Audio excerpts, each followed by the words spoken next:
নমস্কার বন্ধুরা, মিতা রোজকার রান্নায় আপনাদের স্বাগত। আজকে আমি চিংড়ি আর আলু দিয়ে চিংড়ি মাছ আর আলুর কালিয়া একটা করে দেখাচ্ছি। তেল গরম হয়ে গেছে, আমি সব আলুগুলোকেই একসাথে একটু লাল লাল করে ভেজে নেব।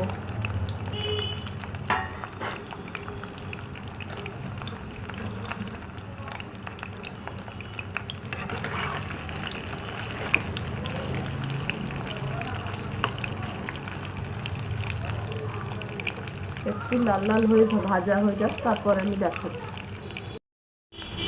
আলুটা এতটাই লাল করে একটু হালকা রং আসার মতন ভেজে দিয়ে একে তুলে রেখে দিচ্ছি। এরপরে আমি চিংড়িটাকে ভেজে নেব।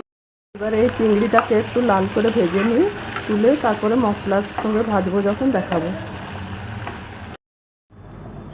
চিংড়িটা এবারে ভেজে সবগুলোকে আমি তুলে রাখলাম। এবারে মশলাতে তেল দিয়ে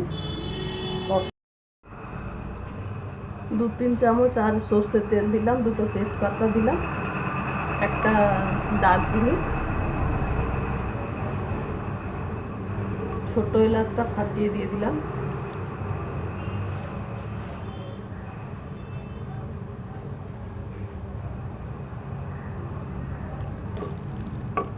এটার একটা সুগন্ধ একটা হচ্ছে। এবারে আমি মশলাটা দিয়ে ভালো করে কষবো। এটা ভাজা হয়ে গেল।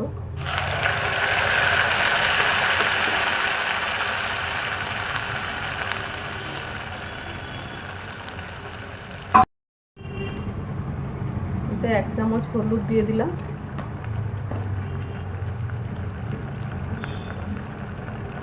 আর একটা কাশ্মীরি লঙ্কা গুঁড়ো 1 চামচ দিলাম।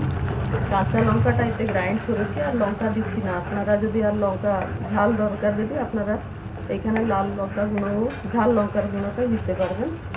আমি আর লঙ্কা দিচ্ছি না। আর সামান্য একটু চিনিও দেবো মশলাতে।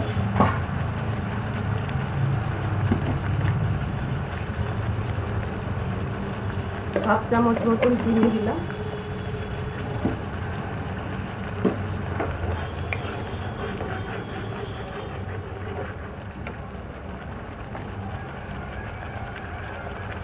এক চামচ ধনে গুঁড়ো দিলাম,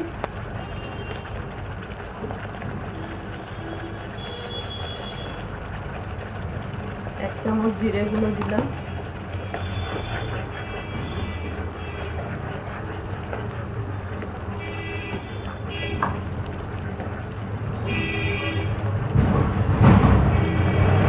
1/2 চামচ গরম মশলা গুঁড়ো দিলাম।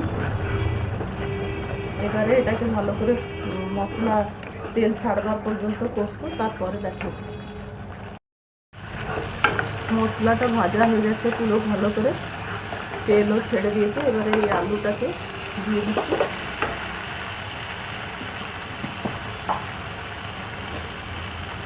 আর স্বাদ মতন নুনও দিয়ে দিচ্ছি। আপনারা ঝোলটা যতটা রাখবেন সেই হিসাবে নুনটা দেবেন।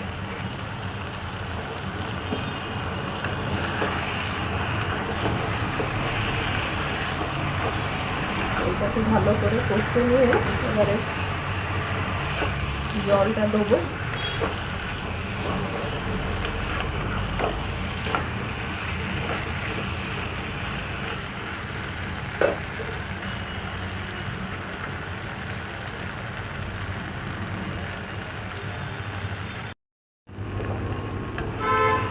আলুটা কষতে কষতে চিংড়িটাও এতে দিয়ে দিলাম।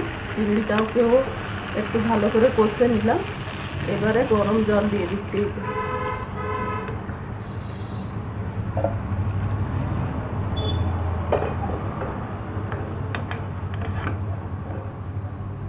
তরকারিটা প্রায় হয়ে গেছে, ফুটে গেলে এটা হয়ে যাবে, তারপরে আমি দেখাচ্ছি।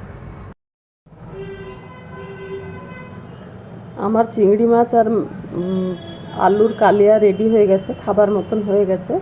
আমি নামাবার আগে একটু কস্তুরি মেথি একটু হাতে মাঝে একটু ঘষে ওর ওপরে দিয়েছি, আর একটু আটা, সামান্য 1 চামচ আটা একটু জলে গুলে ওটাকে দিয়ে দিয়েছি।